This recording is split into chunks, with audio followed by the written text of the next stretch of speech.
when Merle and I planned this episode with Aravinthan, we had a more optimistic lens in mind looking ahead to the India Sri Lanka game on Thursday. In our ideal scenario, Sri Lanka would go into this game with 3 consecutive wins on the trot, have our semi final hopes very much alive, and we would have just pummeled Afghanistan yesterday. But realities and the what ifs around Sri Lanka cricket mean that we go into this game with basically no semi final hopes alive. We go into this game against the side that everyone has ruled us out in terms of having any chance of winning, which is the game against the ultimate favorites. And if any of you all have read Andrew Fidel Fernando's Crick Info article on India and how it feels like to be an opposing the opposition in India's case, you will there's a sense of foreboding around our game on Thursday.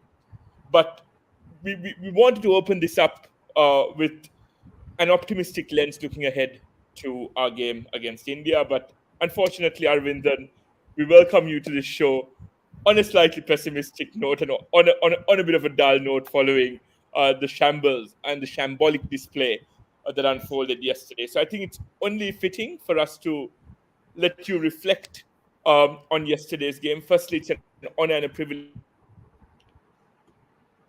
for joining the Ion Cricket. Feel free to go ahead with your thoughts on the game. Thanks a lot, Viren, for that introduction, and it's indeed a pleasure for me to be with you guys and talk cricket.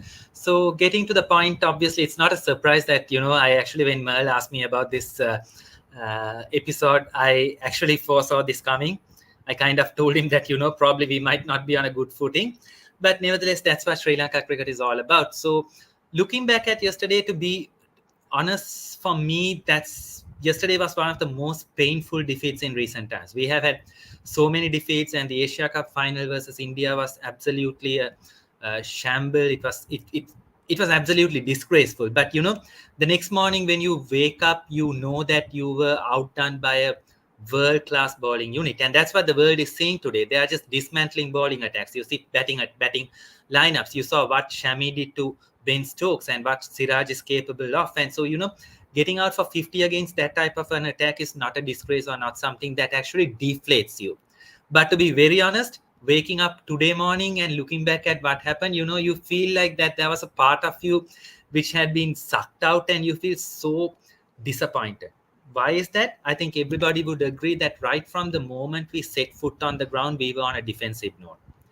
Right from, say, like at the toss, Kusal Mendes said we want to go for runs on the board, and then we have Dimuth Karunaratne replacing Kusal Janith on an absolute belter of a wicket. And then after Dimuth gets out, that DRS call was a little bit puzzling for me, but then again I thought that was a blessing in disguise. Then we had Kusal Mendes, who came in and who was in for high praise from, if you had seen Ashwin's episode in recent the last episode on his YouTube channel, he just marveled at the way Kusal Mendes played against Pakistan and South Africa. Probably those two were the best innings this World Cup has seen up to now, like from an intent perspective.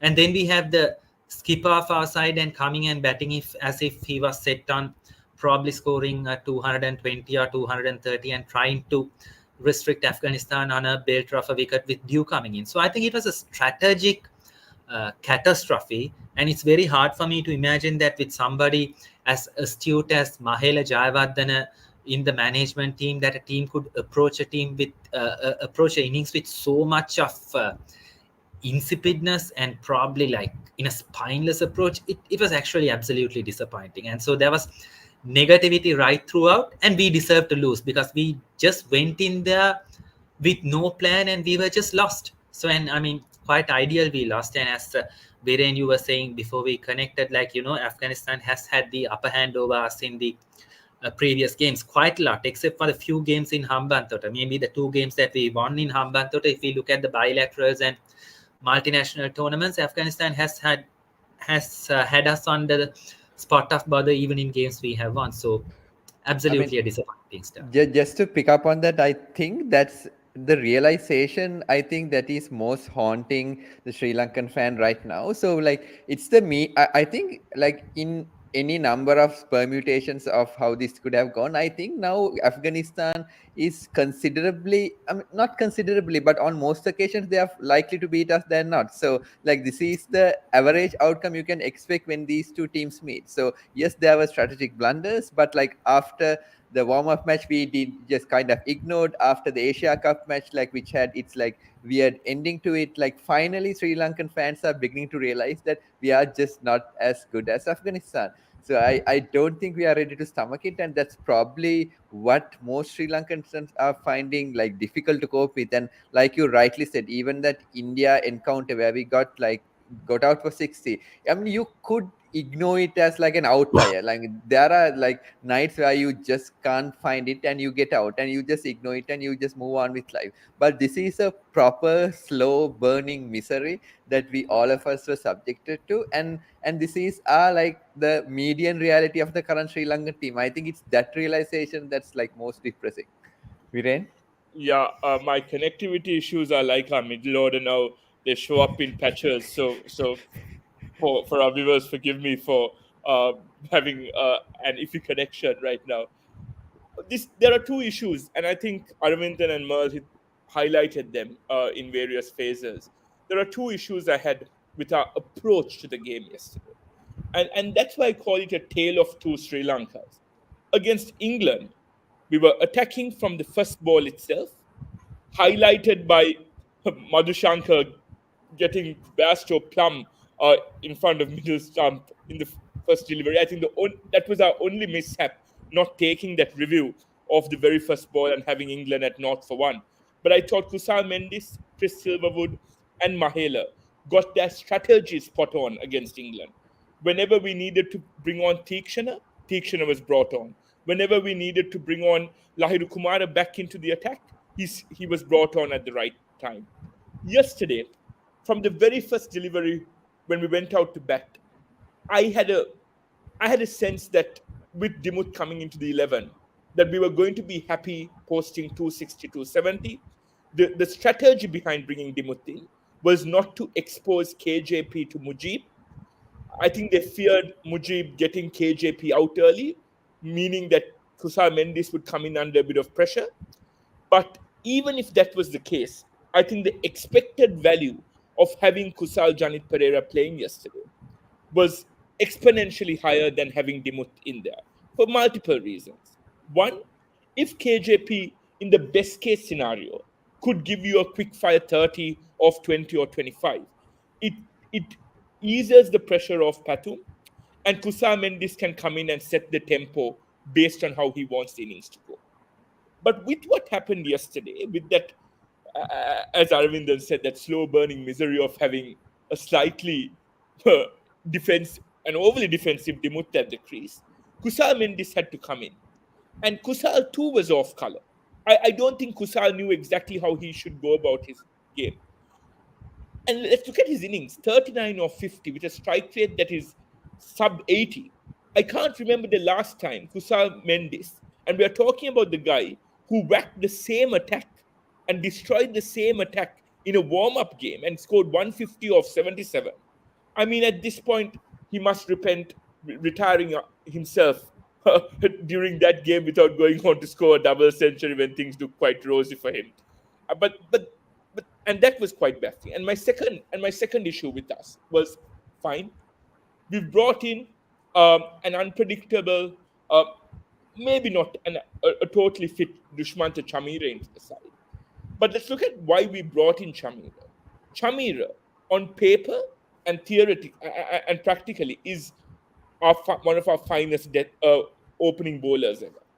It's not just Sri Lanka that recognizes it. Lucknow Super Giants had him on board for the IPL for that very same purpose. We've never looked at him as a middle overs or death overs specialist. But when you have Ramanullah Gurbaz out early, who was Afghanistan's danger man in the power play, and you know their next two most potent batsmen are Ibrahim Zadran and Ramat Shah, who are both in very good form.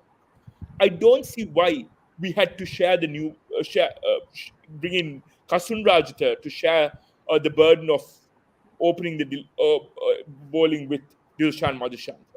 Yes, Chamira may have limped off after 2-3 overs like he did yesterday, but I have a strange feeling that those first 2 or 3 overs that he bowled could have been lethal for Afghanistan back then, and that's why I'm not disappointed. I think I've crossed that mark a long time ago with this Sri Lankan team and with this World Cup campaign, but I am baffled by the decision making. And I don't think there was a clear strategy yesterday.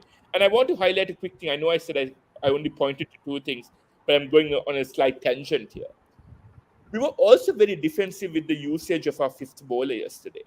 I thought we brought on Matthews way too early in the piece, and the conditions weren't suiting Matthews. It wasn't the type of pitch that would offer Matthews that variable bounce that he tends to thrive off, running in, or should I say, ambling in at 75 miles per hour.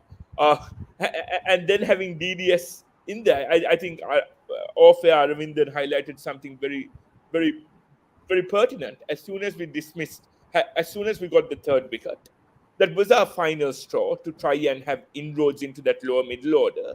And our go-to resort was Dhananjay. Oh well, we've gone on a tangent for 10, 11 minutes. This is not meant to be on our agenda ahead of proceedings on Thursday. So, Merle, I'll let you take this away. While this might not have been agenda, it might not be bad preparation for what is to befall us on Thursday. So I think, I mean, looking forward to this rivalry. I mean, it can be called a World Cup rivalry because I was looking upstairs. So Sri Lanka and India have met 9 times in Cricket World Cup, ODI Cricket World Cup so far, and we've won 4 each. And I think some of our highest highs in World Cups and some of our lowest lows in World Cups have come against India. So we thought of just chartering the course of that journey through 4 to 5 matches that has happened over the past so many years since the beginning of the World Cup. And I'm going to start with 1979. I don't think Sri Lanka played India in 1975, but 1979 was the first time Sri Lanka won a match against within a World Cup, and that was so consequential that within a couple of years Sri Lanka gained Test status. Now, before we get into the match specifically, I think it's also worth highlighting that, like, coming into that match, even though Sri Lanka had never properly won a match, Sri Lanka weren't exactly like newcomers on stage. So Sri Lanka, Viren will pull up scores as well, but like Sri Lanka had 2 memorable chases, even though Sri Lanka didn't end up winning. So Sri Lanka chased 338 against Pakistan, and I think we got up to 280. And even against England, I think we lost by 40 or 50 runs chasing a 300 odd total. So the Sri Lankan batting unit was confident, to say the least, even though we hadn't scored any wins. But coming into this game against India, we got off to I think what would be a fairly defensive, if not defensive, at least a cautious start, and we built a good foundation. And then came, I think, the fireworks of Dulip Mendes. I mean, if you just look at the scorecard on the screen, you'll see like it has 3 sixes and a single 4. I mean, I would have loved to see what that looked like in actual. You don't have footage remaining from those matches, but Sri Lanka ended up posting a decent 238 for 5, and ended up defending the total in a quite convincing manner, and ended up winning by 47 runs. Like, just looking at this match, like, what are your thoughts and observations, Ravindan? Yeah, I think, Merle, as you mentioned, this was a critical game in the context of Sri Lanka achieving Test status. And most importantly, this was the first time that an associate nation had beaten a Test playing nation in a Cricket World Cup. So I think this game had a profound impact on the trajectory of our cricketing journey. And again, I see a parallel here, because you see Dulip Mendes scoring 64 runs of 57 deliveries at a strike rate of 112. And we all know very well that there was another man who resembled him in physical stature and maybe way more. I mean, Dulip Mendes was one of the great Sri Lanka have produced, and I mean, I wasn't privileged enough to see him bat much, or probably videos or anything of such. but probably this was a warning or a heads up to India to what was to follow in Kolkata in 1996, because a man of similar stature came and did a similar sort of a thing. So, I mean, 1975, 1979, we are talking about Sunil Gavaskar batting 60 overs and scoring 36 runs. And here we have somebody scoring 64 or 57. And then we have Roy Das scoring a 50, Sunil Vettamoni scoring a 67. So it's for an associate nation, that's quite impressive. And I sincerely hope that the current crop of cricketers actually know what this history and take inspiration from, because where Sri Lanka cricket and came to and whatever it achieved was built up on the great work of these men. But an interesting point here is I think in this game we see Bandula Varnapura captaining, but I think at that point in time Anuratha Ennakoon had done a good job and he was not playing this game for some reason, and it was one of his regrets that he couldn't see the first time Sri Lanka achieved something so significant in the cricketing arena despite being the captain. So, but I mean, these are absolute stalwarts of our game, and I mean, it gives you immense pride when you see that about our heritage, and also at the same time it makes you shed tears of blood when you see what's happening right now as well. So that's what it is. I mean, if you could like trace the origins of the 1996 World Cup victory and how it changed the entire society of Sri Lanka, I think like the very seed of it traces back to this victory, and the fact that Anuruddha Nakon was not fortunate to be a part of it. And I read somewhere that he was injured and he was unable to actually take part in the match due to like his physical shortcomings. But like unfortunate, but I think it also, I mean, if not fittingly, but like in a certain cosmic way marks the transition from the pre-test era to test era for Sri Lanka as well. So I think yeah.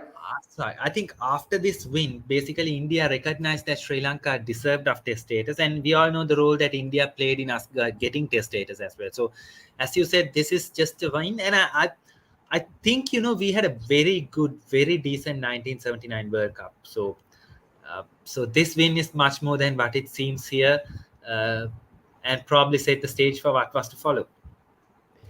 Yeah, and from 1979, we are going to go into 1996, I believe. But before we get to the semi-final, I'm going to let Viren talk a bit about the group stage match that we had like before we got into the Kolkata Eden Gardens. All right. Thanks, man. And I think I will pop up the scorecard shortly from that game at that group stage game in 1996. But we spoke of Dilip Mendes' stature on the field. Sri Lanka was haunted by someone with a similar stature who went on to be the goat of this format, and the one who kind of revolutionized Indian cricket and was the face of Indian cricket for over 2 decades. So I'll just pull up that scorecard now so that our viewers too can join me as I present this game to you all and build the context around this game up for everyone. So this was the 24th game of the 1996 World Cup. We had India who opted to bat first in Delhi and posted back then what was considered a, a very respectable 271, which would have had India as favourites going into the second innings, right? Sachin Tendulkar single-handedly took India to a brilliant total, scoring a runner ball 137. It was an impressive knock. I recall watching highlights of that particular innings, and I think our Sri Lankan batsmen also took inspiration, not from the brand of cricket we played, and this is where I go to in terms of trying to define us learning from other teams. I think Sachin Tendulkar's knock in this particular game is quite similar if you draw parallels to Aravinda's knock in the final in my books, right? Kind of played at the same tempo. It was not all guns blazing, and it was not overly aggressive batting, but batting whilst playing that anchor role, he played that slightly more aggressive role throughout the innings, Sachin.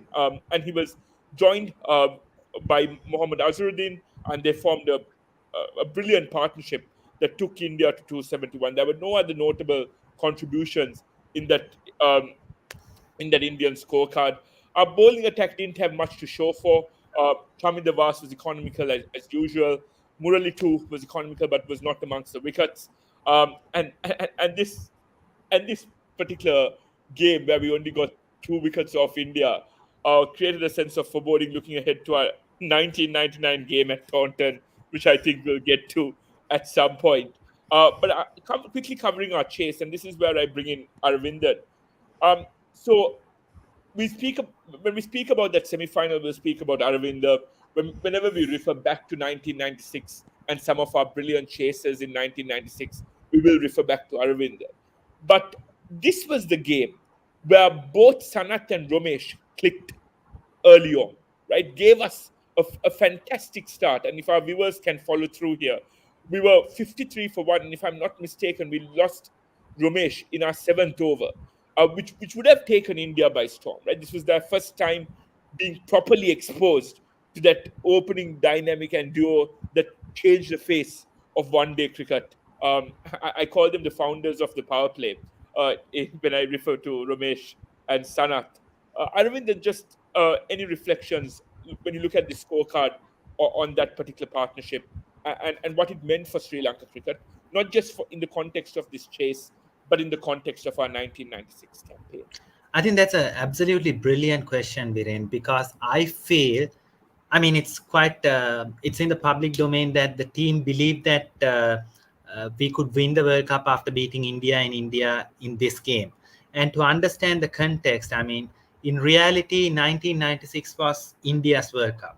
You know, the transformation was happening. They had absolutely good team. Sachin was like basically twice what Virat Kohli is right now, and they had everything going for them. And then you have this young small sibling, the sibling rivalry. You kind of play with your sibling in the backyard, in your own backyard, in your own ground, and your sibling all of a sudden comes and smashes you in front of your own relatives. How would you feel? And that's what happened in this game. And you brought out, and people always talk about, I saw yesterday as well, somebody had said Romesh Kalvitarana had scored only 73 runs in the 1996 World Cup. But mind you, these 26 runs had a massive impact, and I'll tell you why. In the first 3 or 4 overs, Sri Lanka were bordering in on 50, and India were caught by storm. So one thing that happened was they focused everything on Sanat and Kalu when they were preparing for the semi-final. So I think Sanjay Manjrekar in one of the YouTube podcasts during the COVID lockdown mentioned that their team planning was always around Sanat and Kalu. How do we get them? If we get them, we win the game. Why? It's because of this. And Sanat scored 79 of 76 balls, but I think at one point he had scored at a faster rate. And he actually broke the back of the chase. As you could see, when Sanat got out, it was 137, and the run rate had been brought down. So the first thing, it actually caught India by surprise, and it actually shifted their focus away from Aravinda in the semi-final, which is what won us the game. They were not worried about Aravinda. So it was an absolute slaughter, and that actually caught India off guard. So that was the significance of this. And again, I find it really unfair that people question Kalu's contribution in the 96 World Cup, because Kalu's contribution was, apart from this, wasn't in the 96 World Cup, but you had to go back to 1995-96 in the Benson and Hedges series.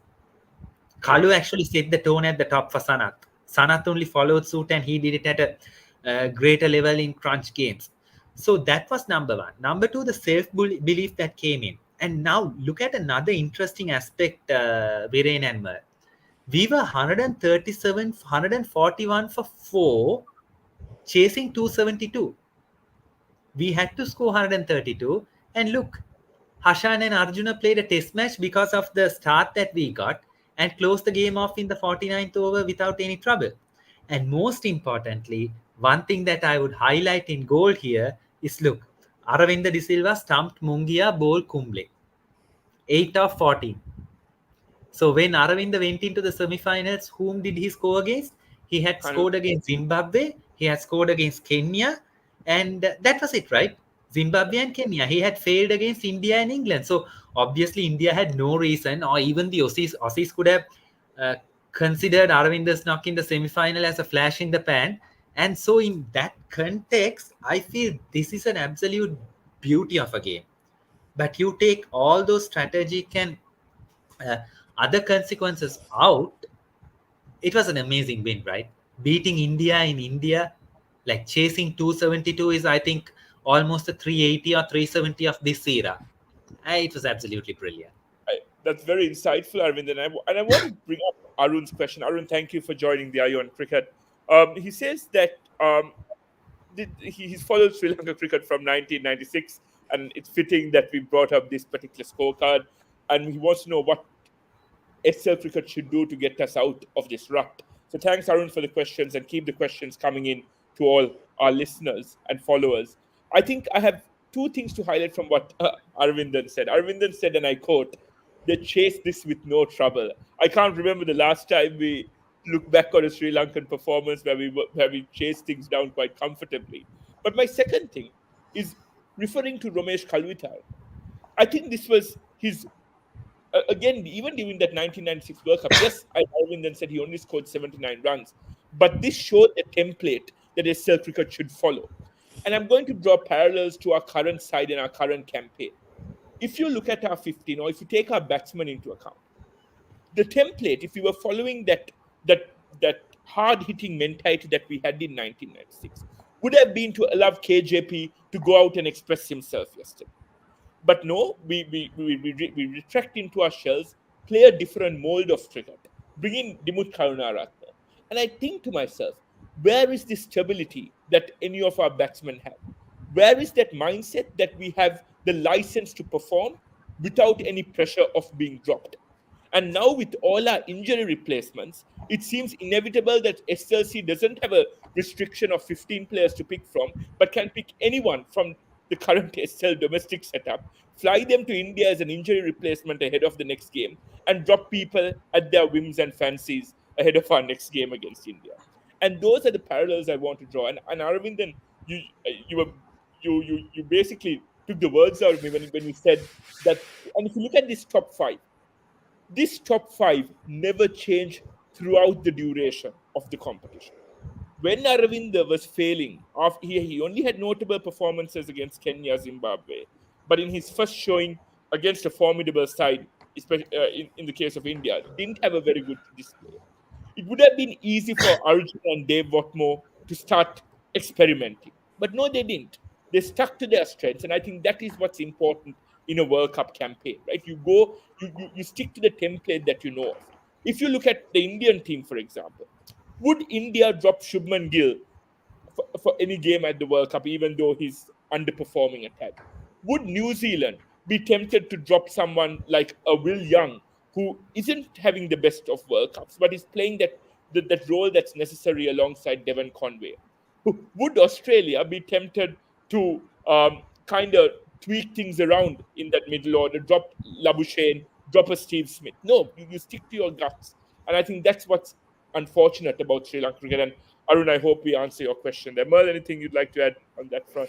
I want to build on this and the existence of a template. Even back then, like if you go down the scorecard, you will see that Sri Lanka didn't have like hard hitting middle order and low order batsmen. Yes, Arjuna Ranatunga could score an occasional 6 or 2, but it was all the momentum created at the top and the middle order and the lower middle order continuing that momentum. And I think with that we can move on to the semi-final match. And I'm not going to start with Aravinda's innings. I'm actually going to start with Roshan Mahanama's innings to make that very same point.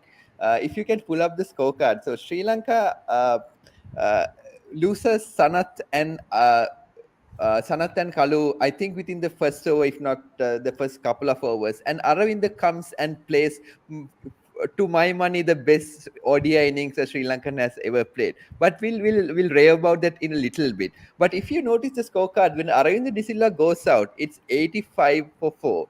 So it's not a very high total on the board, but the momentum has been set, the tone has been set, and Roshan Mahanama comes in and scores 101 ball 58 before he gets retired hurt. So like it is that momentum, it's that self-belief, it's that like installation of like the bravado that has been like created at the top, and the template that Sri Lanka kept following despite failing, that allowed the lower middle order and the middle order to continue and post a decent total. And Sri Lanka, I mean, apart from Tissara Pereira and Dasun Shanaka in patches, Sri Lanka has never had lower order like hitting power. Yes, Bhanuka Rajapaksa had like at certain points, but that has never been our strength. And we discovered this formula or the template back in the 90s.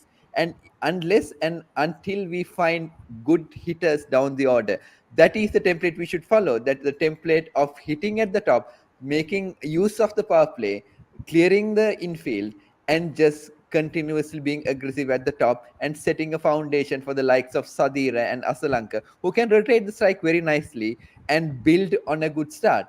And the more you don't allow the top to the more you don't allow the middle order to do that and pressure and create just like the snail pace starts at the beginning, Sri Lanka is left, I mean, with no options but to just to succumb and whimper and to a slow death. I know I'm just ranting on the match that just ended, but I think that should not deter us from what perhaps was Viren, for my money, like one of the most memorable matches in Sri Lankan history, isn't it? I completely agree. And Arvind, I want to bring you in on this. Feeding off what Merle just said, right? We as Sri Lankans have never had a Heinrich Klaasen. We've never had a Hardik Pandya or even a David Miller. Yes, Tisira Pereira might have been the exception. Tisira Pereira in recent times has been the only player I can recall who could come in and take the game on from ball one. My question to you, if you look at this scorecard, there are certain players in this middle order. You take Roshan Mahanama's 58 of 101, Hashan Tilakaratna's 32 of 43. You take these strike rates, and nothing kind of makes you kind of amazed about the rate of scoring. And this is where I look back at our keyboard warriors back home in Sri Lanka who have an issue with innings building. And this case of having different templates and modes to play with. My question to you, Arvind, is what role did the likes of Roshan Mahanama, Hashan Tilakaratna, and those who came in our lower middle order have in giving that assurance to those at the top that we could take you out of a rut, we could see out games, you guys at the top go out and play your own natural free brand of cricket. And as much as Viren, as much as we focus on this game, in the quarterfinal also it was in the game against India it was Arjuna and Hashan. In the quarterfinal it was Roshan and Hashan. And here it's almost everybody, Roshan, Hashan, Arjuna. And it's extremely unfair to forget Chaminda Was here. 23 of 16. 23 of 16 was the difference between 220 and 251. And 220 and 251 in that era is a massive difference. It's a massive difference. In an era where 220 was match winning, 251 was absolutely way above. So the role played by these players were that, they fulfilled their role to perfection. Because there were people who executed the role that was assigned to them at the start. Aravind scored 66 of 47. Now, people might ask, why do we criticize Pathum Nisanka for getting out for 50s and 60s? Look, the rate at which he scores, he needs to anchor the innings and go on to score at least 1 or 2 hundreds. You can't be scoring a 60 or 70 or 80 deliveries and throwing it away. What Aravinda did here was he took the game, pushed the Indians back, and gave the platform to our lower middle order. And they executed it perfectly. Now see, Viren and Mer perfectly, precisely look at the score. When Aravinda departed, it was 85 for 4. When Roshan got out, it was 182 for 5. So in the intermediate time, 97 runs were scored. Roshan added 58.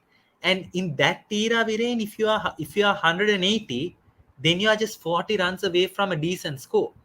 Yeah. So they played their role to perfection. So let me add that, let me transform that to yesterday's game and learnings. I thought Sadira was unlucky to get out the way he got out, absolute misjudgment of the length. But he was the only one who was showing intent, and I think he scored his 39 or 35 runs off. He had a strike rate definitely above 80 for sure. I think should have been close to 90, and he showed the intent. Yep. But did we see intent from Kusal Mendes? No. Did we see intent from Dhananjay De Silva? No. So there's a lot in their head. I think they are fighting a battle inside their head. And it comes down to, it's a twofold thing, right? Wherein it's not only about your strategy, but it's also about your skill. And I think we lack both. And skill wise, look at our scorecard. We have had so many collapses. Yesterday it was 107 for 8 versus Australia. It was 106, 84 for, we lost all 10 wickets for 84 runs or something. Yeah. Against Pakistan, we lost 6 wickets for 127 from a position of strength of 218 for 2. So this is a deep-rooted issue which we are having, which the 1996 team didn't have.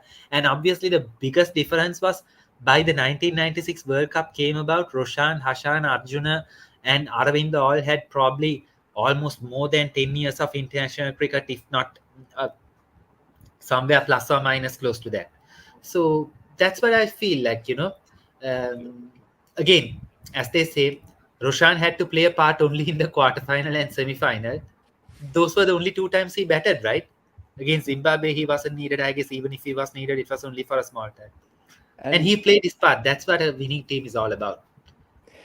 And discussion reminds me of a very popular concept these days. At least it's been made popular by the English cricket team, which is the concept of role clarity. Everybody being assigned a particular role and them being asked like to execute on that and nothing but that. But if you just read Nicholas Brooks's books on Islands 11, he very beautifully illustrates how each player in the Sri Lankan 11 had a very specific role. I think this also ties back to strong leadership, because if you have assurance from your captain that you are asked to perform a particular role, if you perform that role, no outside judgment, no outside pundits can criticize you. I think then you feel the safety as well. And if you read that book, like it's like, I mean, watching the scorecard also reminded me like everybody but Aravinda had a particular role in the team. Aravinda was let loose and asked to do whatever he wanted, because that was the way to unlock the magic in Aravinda that we came to experience in the same final and the final. Oh, well said, Merle. And I want to go back to you, Merle, on this. Because in terms of role clarity, as you highlighted, I understand the premise of this question. I think we are all frustrated as Sri Lanka cricket fans. We've discarded our chances of further progress in this World Cup. But looking ahead to 4 years' time, right? This is where role clarity becomes even more important. We always have a problem-solution mismatch with Sri Lanka cricket. These middle order collapses have been around ever since 2015, 2016. I can recall this being an issue for the past 6 or 7 years, where at key junctures of the game, when we won a phase, when we won the opening phase of an ODI, won the first 25 overs, we then just go and give it away and discard that advantage because of middle order collapses. What has been our solution? Our solution has been to add floaters, and this is no disrespect to the likes of Dhananjay De Silva, but I term him an ODI floater for how we have used him. Dhananjay De Silva is one of the most technically pleasing batsmen on the eye when he is in form. But outside of that top 4, I don't see a slot for him in a Sri Lankan ODI 11. He's not a finisher. He's not someone who can come in at number 6. We have a 20-year-old who single-handedly carried Sri Lanka's under-19 World Cup campaign, batting at number 5 or number 6, taking Sri Lanka out of precarious positions with a lot of responsibility. We've also seen him bat very well under a lot of pressure. I go back to the I call it Vellalage's game, the game where he took that fifer against India and batted with absolute wit. It was unfortunate that his partners at the other end decided to follow a similar trajectory to the collapse we saw yesterday. But in my eyes, right, looking ahead even for the rest of this campaign, I will be tempted to now start looking ahead to 2027 and tell Vellalage, look, you're in our plans for 2027. We want you to bat at number 6. Show us what you're made out of. We know you have the potential and the ability to bat in that middle order. So my question to you, Merle, is do we now just start uh, giving players role clarity? And I know this seems strange to do midway through a World Cup campaign because this should have been done a long time ago. But going back to your question on role clarity, do you think it's now important that players are given specific roles, provided there are injuries or when they are out of form, you replace them with someone who's ready made for that role? Because right now we're just dumping players in positions that they're not comfortable. And I think I'll pair that with the question we have on the chat as well, where Arun asks us, given that the Cricket World Cup 23 is almost over for Sri Lanka, what should Sri Lanka's plan be? Should they build up for Cricket World Cup 27 in West Indies and USA? I mean, it might be a bit too far to look at 200, like 2027 already, but I think what we can do is, and I was a fan of this from the beginning. I mean, in my eyes, Sri Lanka would have been like really content with the 4 wins, properly fought 4 wins. And if Sri Lanka continued a certain brand of playing cricket that they seem to have discovered in the first 2 matches of this tournament. So I say absolutely, but I don't know to what extent within this current setup role clarity can be established, because role clarity, role clarity requires a lot of trust within a system. Where you are brought in for a particular reason, where players don't have selfish agendas. It's the ultimate goal of that overarching system that eventually matters. I think role clarity is a feature of a mature system which emerges over time. But what I think can happen is we can start building towards something, and even if we lose spectacularly, doing the right thing based on a particular plan, and if we stick to that, that should be I think what Sri Lanka should aim for. I mean, I don't think we are anywhere near role clarity, because even bringing in some of what you call quote unquote experienced players is no indication of role clarity. It's a matter of saving face and making sure that those in power be in power for the longest time possible by minimizing the damage, or so they thought. Those in power being in power. When it comes to Sri Lanka and Sri Lanka cricket, there are quite a few similarities you could draw on that front. Aravinthan, I'm coming to you on this question. Um, we speak about we speak about the theme of this conversation over the past few minutes has been on role clarity, and my question to you is: let's Merle refers to our first 2 games of this World Cup, which gave me a lot of hope, at least on our batting front. But I've seen Kusal Mendis go back to being Kusal Mendis 1.1 or 1.0, and not the rebranded Kusal Mendis we saw against Pakistan and South Africa. My question to you is, did that collapse against Australia kind of take Sri Lanka back a year or two in terms of our strategies linked to ODI cricket? Because we seem to be playing an aggressive brand of cricket. All it took was one collapse for us to go back to square one. Would I be right in saying that? So we need to interpret that with some in-depth insight. So if you really look, Viren, the South African game, Kusal set the ground on fire, right? He scored 84, and I think when he got out, we were somewhere on 130 or 113 or something of that sort. But what followed afterwards immediately was Asalanka and Dhananjaya De Silva came in. Sadira was there, and Sadira also got out immediately afterwards, or just before, either way. When Dhananjaya De Silva and Asalanka came in, they just took all the time in the world and settled down and let the run rate skyrocket. And then Dhananjaya threw his wicket away, and Asalanka made up for it somewhat. And once the game was gone, Dunit Vellalage was also out for a first ball duck. Then Shanaka scored some runs. So at the end of the day, we scored 326. We came in close to it. But did we play a real attacking brand of cricket throughout effectively? The answer to that is no. Against Pakistan, Pathum did, in that kind of a context, the role Pathum plays is perfectly fine. Pathum set the face, and, Kusal was in a different world altogether. He was like, he could walk on water on that day after being given that reprieve. And then luckily for us, Sadira came in and took over from there. What happened with rest of the players? They couldn't put back the ball. We needed just smart cricket. We couldn't do that. So did we actually play a rebranded game of cricket? I would say no. The thing was, Kusal played, Sadira continues to play, but unfortunately, because of Kusal's brilliance in those two equations, we got misled a little bit. But that should have been enough inspiration for the team to do that well in the games that followed. Now, what seems to have happened is, I don't know, but it's like this. No, when you play a sport, you realize, like, whatever the sport it may be, when you are in a flow state like Kusal was in, there are so many noises in your head. You always fear, okay, am I going to go back to the normal routine?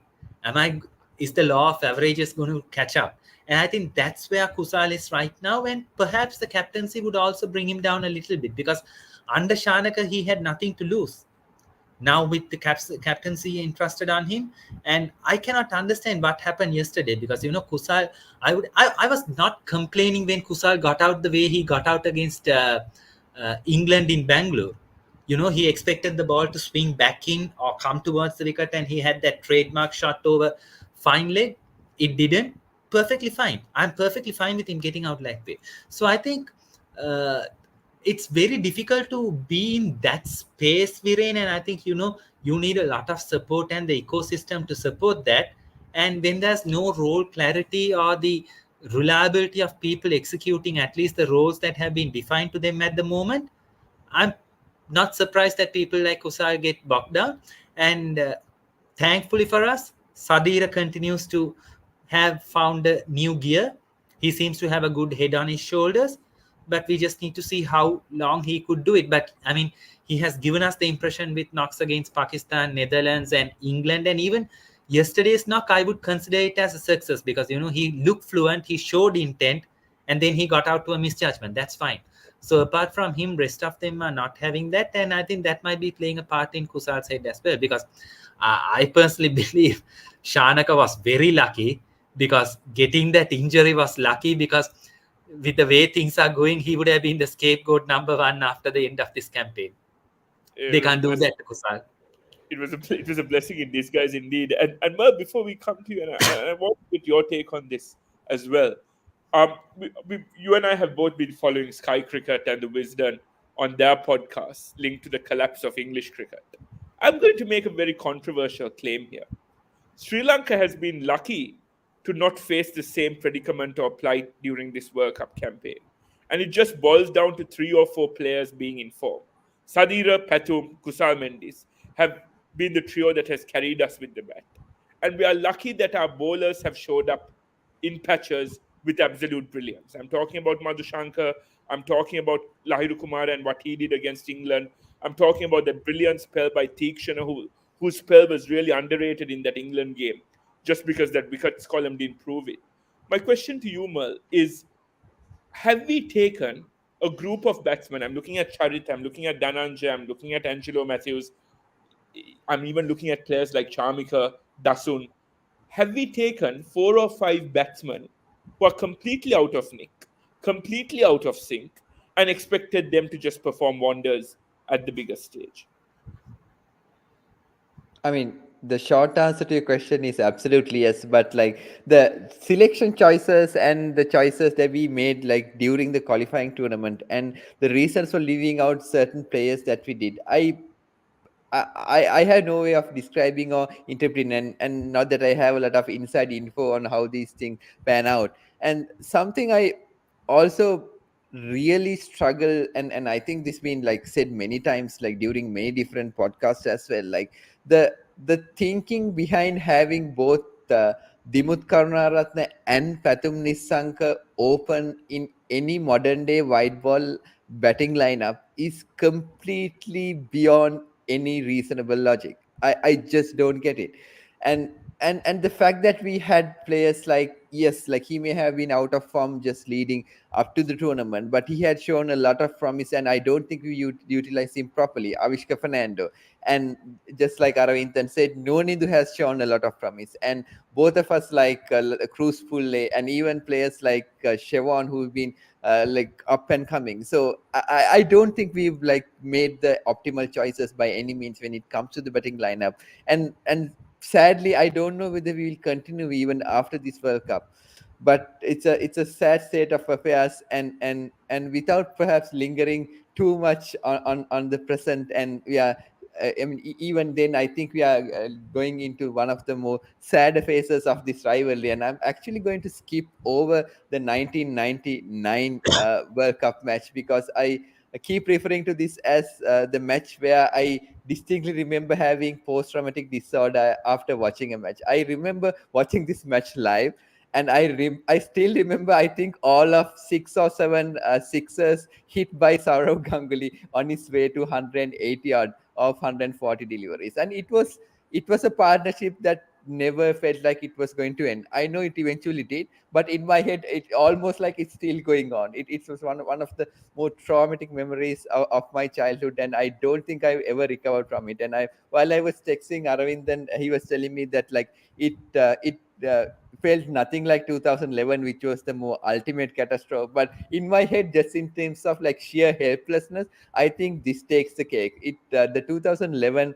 episode was a different kind of misery, and we had, like, I think, such high expectations, especially the way we performed like during the knockout games, and even the innings played by Mahela, like in the first innings. But like the 1999, we don't have to spend a lot of time talking about it, given that we are also like running a little behind time. But I mean, if anybody, I don't actually encourage anybody watching highlights of that match, but those of you who might remember that game, I think that was like absolute torture.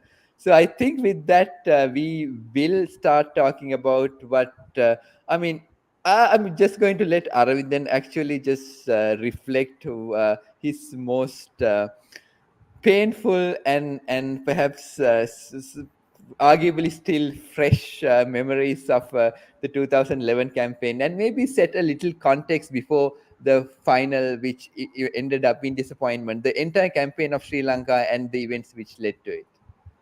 Yeah, I think the 2011, by 2011, we were really good force to reckon with, because, in 2010, towards the latter part of 2010, we went to Australia and beat them 2-1 in Australia. Australia wasn't the strongest team, but still beating them in Australia was a significant achievement. And if you look at 2010, we had beaten India in the triangular series that followed the Asia Cup. In the Asia Cup, we had got to the finals and lost to India. So we were actually on a roll, and it was a very, very well settled unit with Taranga, Devshan, Sangha, Mahela, Peak Matthews in the middle order, and Thisara in the reserves.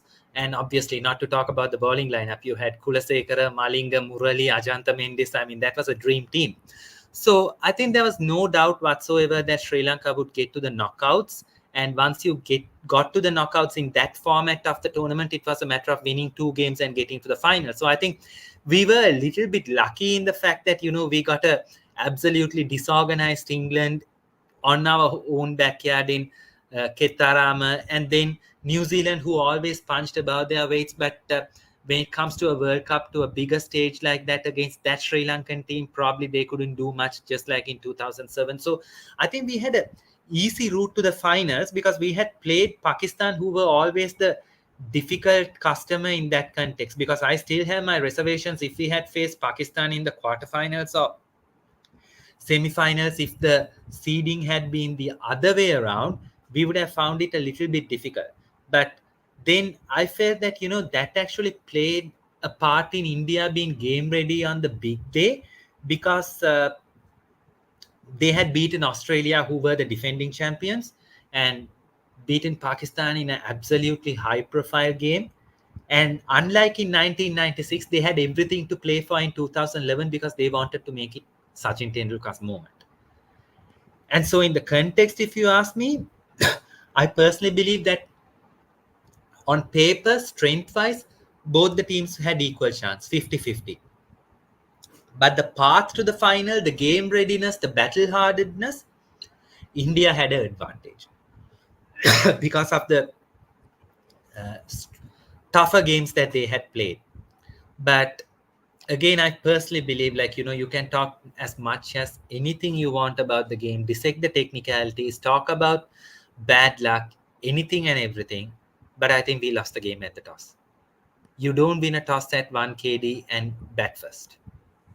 You just don't do that. You absolutely don't do that. If you had followed the IPL, I mean, come on, 2 weeks before you played New Zealand in 1KD, Murali couldn't hold the ball. He picked up 4 wickets, and I think he got the injury back then as well. But Murali is that guy who comes up and tells things as they are. And he said that's the biggest mistake we made, and I completely agree with that. Sri Lanka had their reasons. They were not sure about their middle order. Chamara Silva was not firing. Chamara Kapugedera, who was replaced, was a punt we had to take. And then we had obviously Thilan Samaravira was good, but never the reliable finisher. And then we had, unfortunately, Angelo Matthews limping off the field in the semi-final. And the struggle we had in the semi-final probably would have indicated that, we should not chase. So I understand where that thought process came from, but that defensive mindset cost us the game. But I think the game was lost at the toss, because no matter what, irrespective of anything, even if we had scored 285, 300, India would have chased it down.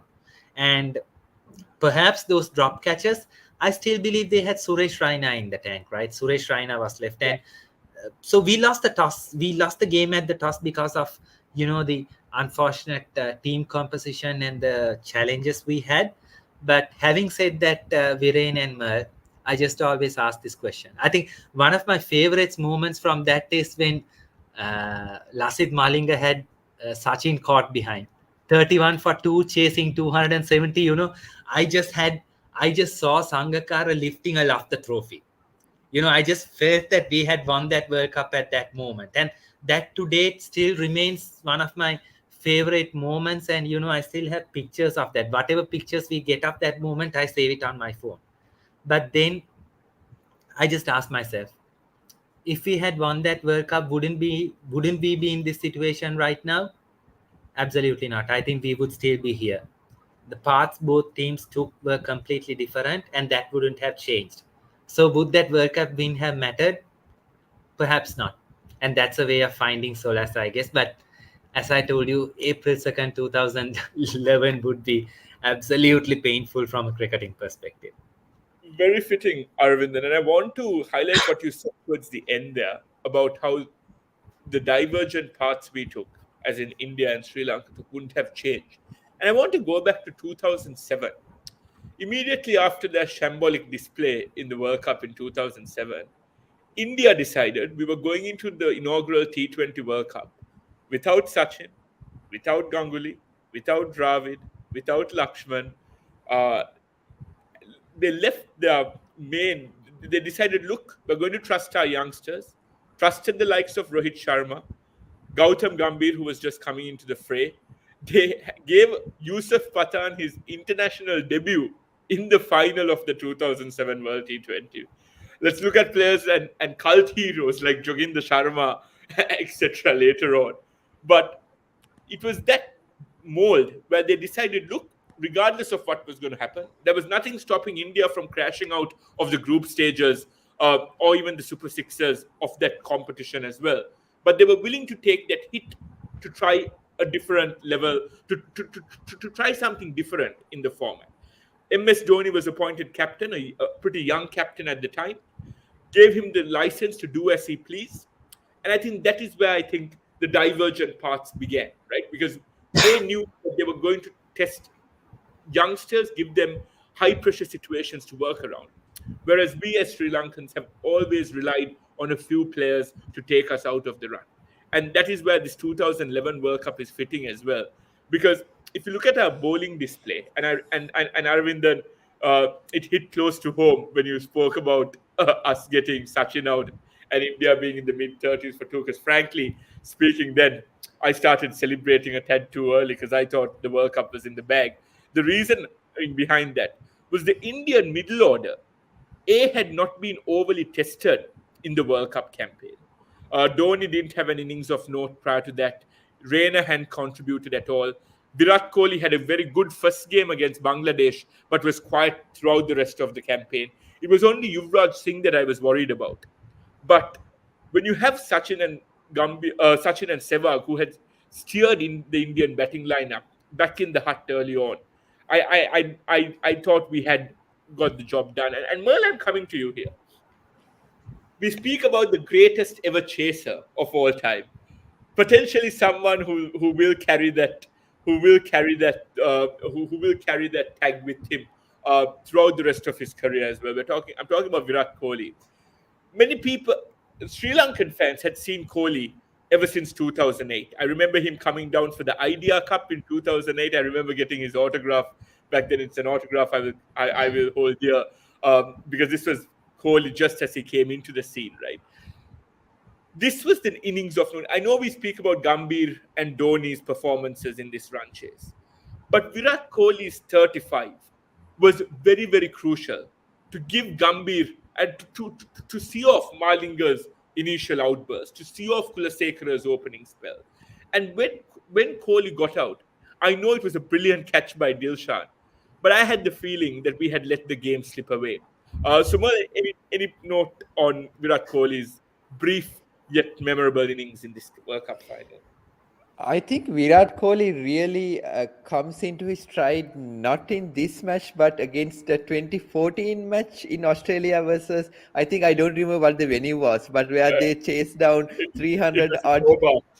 Oh, but I think that was the fully realized version of Virat Kohli. Even though even back then he was showing signs of that intent, I think this was the raw Virat Kohli, not mature, full of emotions, wanted to prove something to the world, wanting to show the world that he belonged in the biggest stage. So he came with positive intent, and especially given that like Virendra Sehwag and Tendulkar had gotten out cheaply, I think he very much wanted to put the stamp on like put the stamp on the game and prove a point. And like you rightly pointed out, so when Virat Kohli comes into the crease, it's 31 for 2, and he carries the team until 100 odd before he gets out. And I think by that time with MS Dhoni also. I mean, Gautam Gambhir on one hand is playing a blind, almost a backbone of an innings. But like then, as Dhoni comes in with the reputation of the reliable finish that he was, even though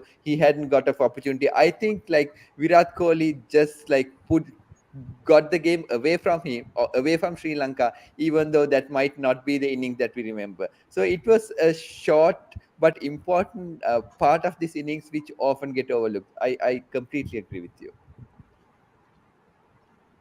And Arvind, just before we wrap up this discussion on 2011, I want to highlight another important knock, and I think this is where our Indian viewers might want us to go on various tangents around Gambhir and Dhoni. But given that pressure, they had last won a World Cup in 1983. You have a World Cup 28 years later. You're playing it in front of a very hopeful Wankhede crowd, right? And a crowd that would have been not very forgiving had India not crossed the line. Uh, I wanted to put yourself in Dhoni's shoes here. Was this the personification of Captain Cool in your books? Absolutely. I think you take this knockout of Dhoni's career. Just imagine if this didn't happen, would we have had the Dhoni that we have right now? I doubt, because the dynamics of Indian cricket is quite different. He might not have got the rope that he got. He might not have got the clout that he developed in Indian cricket. So I think this was by far, 2007 announced the arrival of Dhoni on world stage, but that was just a World T20. But this was the World Cup, and I have no doubt in saying that this was the moment that made the man we know as MSD, and unfortunately, it was at the expense of us. So look, I think you just imagine, as you put it right, Viren, like the amount of pressure needing to win it for Sachin, who is basically a god of cricket in India, and look at the score.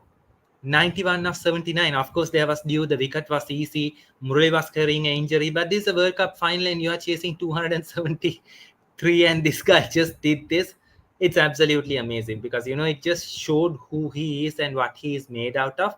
And that definitely defined who MSD was. And absolute respect for that.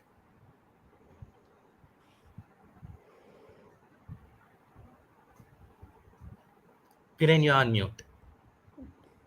Sorry, can I be heard now? I don't know what happened there. I know we've crossed the 1 hour mark, but this was a show like no other in terms of us delving into this sibling rivalry. I know a few Indian fans will be a tad displeased about us kind of brushing aside 1999, but I'd like to say we don't have fond reflections on that game. But I sincerely hope we don't have a repeat of that either on Thursday with someone like KL Rahul and a Shubman Gill doing what Rahul Dravid and Saurav Ganguly did in 1999 in Taunton. Arvindan, it's been a pleasure having you. I want to find, as we start wrapping this show up, I want to get your take on what you want to see from both sides on Thursday. India are virtually guaranteed a spot in the semi-finals. I was going to take that as our only opportunity or leeway in to go into this game with some hope, thinking that they haven't had a setback, they haven't had a wake-up call yet, and we as their closest siblings and rivals have always given them a bit of a wake-up call on various occasions. But do you think there's anything for us to potentially look at? Perhaps maybe the form of Shubman Gill. Perhaps if we get a couple of early wickets, is there any scope for Sri Lanka to rattle that middle order? See, I think somebody might call me absolutely out of my mind to say that, but I always believe, like, having watched cricket for this long, look, India, if you ask me what are the chances, it's 99% chances of India winning versus 1% chance of us winning. But 1% is still 1%. I'm not trying to be optimistic. I'm a realist. I'm very realistic. But what I believe, Viren, is that sport is such a thing. You never know what could happen. And I think the Indian batting lineup is so good. So what I hopefully would want to see is it's actually a double-edged sword, because I would want to bowl first, and that might end up with us conceding probably a double hundred to Rohit Sharma, or we have this absolute knack of bringing out of form players into form. So maybe Shubman might score a double hundred, which both of them have done that to us. And then, Virat Kohli will be licking his lips about scoring his 49th century, which could happen. Or else, who knows? I don't know. With the semi-final around the corner, I don't think the Mumbai track would be so much conducive to spin. But if the wicket becomes a really conducive track for bowling, the gap between both the teams could come down a little bit if we play smart and if Chamira is fit enough to play and Vellalagi also comes in. So my simple hope is, I just hope that we chase, simply because we should get the advantage of the dew and play. But then we saw what happened with England against South Africa as well. So it's, you need to be very careful about what you wish for. But my wishes are quite simple, Viren and Mil. We need to play a brand of cricket which we are authentic, which is authentic to us. So I would really make a call of either playing Dhananjay De Silva up the order and playing Kusal Janit down the order, or maybe bringing Kusal Janit, because we are not going to go anywhere with Dimuth Karunaratne. We are absolutely not going to go anywhere with Dimuth Karunaratne. So for God's sake, take that I absolutely rate Dimuth for the test player he is. He is absolutely one of our biggest stars. He has done a lot for our cricket, and he shouldn't be subject to this amount of ridicule or criticism playing a format which he has nothing to do with. And take him out, play Kusal Janit, play a brand of cricket. It's okay. We have got out for 50 against India. What if we get out for 60 or 70 again? That's okay. That's fine. We have nothing to lose. Play a brand of cricket and just hope that probably Kusal Janit, not Kusal Janit, Kusal Mendis has a blinder of a day, plays an innings of his lifetime like he did versus Afghanistan in the warm-up games, and maybe we post a score. And then, mind you, Dushmanta Chamira is no joke against India. Ask Rohit Sharma, he would say. But then Rohit might have a score to settle and he might take him to pieces. But do the basics. We have a very decent bowling lineup. Deshan Madhushankar, Dushmanta Chamira, Kasum Rajitha is decent in patches. Maybe bring in Vellalagi. Tikshana has the respect of the Indian. The Indian team knows Tikshana, so that can be a risky proposition as well, where he could disseminate. But give your best. Have a positive intent, and then let the results take care of it. Don't have a meek surrender like what you did. And that's my simple hope. And if there are any Indian fans here, we didn't touch upon 1999 because that's enough trauma. And ever since, you have given us enough and more trauma. So please make sure that you handle us with care on the 2nd of November. But I mean, cricket is an absolutely funny game, Viren. Who knows? Who knows? You never know. You never know. So Dilshan Madhushankar delivers two in-swing Yorkers to Virat and Shubman, and the Dushmantha Chamira gets Rohit Sharma, and suddenly you are 23 for 3. we should no, not 23 for 3 mile. We should get them 50 for 5 at least to stand a chance, because even Jadeja and say KL Rahul will bat and get them to a decent score, then Shami will come and rip us apart. But then again, as I always say, hope is what drives us, and I have hope, not fact driven logical hope, but hope driven on emotion. That, I mean, let's see that 1% how it goes for us. I mean, the only problem that not that I don't see a solution for. So I can see us being able to. So like, I see a world in which where we like the Sri Lankan pace attack rips through the top order and maybe even get to 40 for 4. I also see a world where Kuldeep Yadav is, if not negated, handled fairly well by Sadira and Asalanka in the middle. So he's nullified. But I'm shit scared of Mohammad Shami uh, and and uh, uh, and that pace attack at the top. I don't see a world where we get through, go see past them and get to a point where we are like 101 for 1. I mean Well, that's the world. Yeah. that's where Pathum Nisanka comes in. So Pathum has the technique. He's a test match player. So he should be able to see us through. And for God's sake, for God's sake, if you are playing Dimut Karunaratne, let that guy see 10 or 12 overs of this seam attack, because he's a test player. And if we see this seam attack through and say 40 for no loss in 12 overs, that's fine. But if Dimut plays and gets out in the third or fourth over against this attack, please don't bring him back to Sri Lanka, because then, it doesn't serve a purpose. No disrespect. I'm an absolute fan of Dimut, but I don't think he belongs to the ODI format, which is not his fault. I agree with Aravinthan that if you're playing Dimut, I think the one thing that he should do and the one thing you should hold him accountable for is seeing out that new ball. I know it's too early to face India again. Going back to my trip down to our Premadas Stadium last month, it's a bit too soon to face them again, and this time in their own conditions. But hopefully, it's not a repeat of what happened last month, and hopefully, it's a repeat of what happened nearly exactly 6 years ago at an ICC event in the Champions Trophy in 2017, where we went into the game with the same odds. I think we were thrashed by South Africa. We went into that game with maybe a single digit percentage of creating an upset.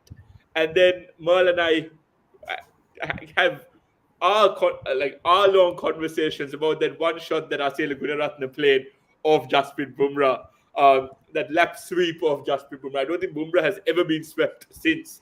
But yes, I hope, and this is where I go back to what Aravinthan said. We as Sri Lankan fans, we've tasted both victory, good victories, and terrible defeats. We are immunized to those latter terrible defeats. But the thing about Sri Lankan fans that I've always held dear is our tendency to forgive our players. So come the next game, yes, we may criticize them, we may go on tangents about poor performances, but come the next game, come game day, and this can be seen with interactions of fans on like the Sri Lanka Cricket's official page, for instance. Whenever we put up our lineup, there is always good wishes, love, and support being ushered. And that is something unique.